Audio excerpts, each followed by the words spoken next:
సంకురాత్రి సంబరాలు అంబరాన్ని ఎంతగా తాటిపర్తి శేఖరన్న పంచకట్టు కట్టగా ప్రతి ఇంటికి తోరణమై శేఖరన్న ఉండగా ఎడ్ల పందాలతో వైపాలెం నిండగా ప్రతి ఇంటికి తోరణమై శేఖరన్న ఉండగా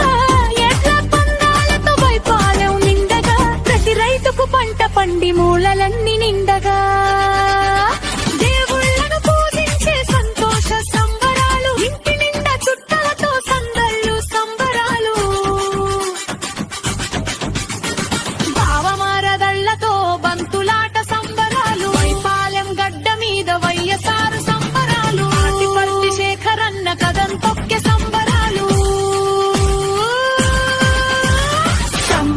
సంబరాలు సంకురాత్రి సంబరాలు తాటిపర్తి శేఖరన్న